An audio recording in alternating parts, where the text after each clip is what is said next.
bà video này đấy cứ tệ tương từ nâng ca bằng cắt bụi bà đã không cùng lòng về nít để sập hiệp về nít cứ dương trời ca cô để miền sạch tràn rồi cho nên hơi bà ប្រជាពលរដ្ឋហ្នឹងគឺបានធ្វើការកែលម្អទៅលើមេគោទន្លេហ្នឹងដែលផ្ដល់កូនឲ្យស្អាតស្អាតបាទនៅក្នុងវីដេអូនេះគឺគាត់បានដាក់តែមេមួយទេមេនៅក្នុងគោក្រគាត់ចំនួន4ក្បាលហើយអញ្ចឹងគាត់បានធ្វើការបង្កាត់ពូជទៅលើមេហ្នឹងដែលថាមេហ្នឹងកូនល្អ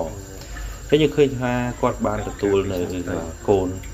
តែគាត់ពេញចិត្តជាខ្លាំងកូននេះគឺយើងបើយើងធៀបជាមួយមេដែលយើងបង្កាត់ឃើញថាបាទមេស្គមតែកូនវិញគឺធាត់មែនតើបាទអញ្ចឹងហើយបាទការបង្កាត់ពូជនៃពូជប្រមាណនេះគឺគោលបំណងរបស់យើងគឺទទួលបានពូជគោដែលល្អមៀតដូចគ្នាបាទចិញ្ចឹមរយៈពេលដូចគ្នាតែបានសាច់ច្រើនជាង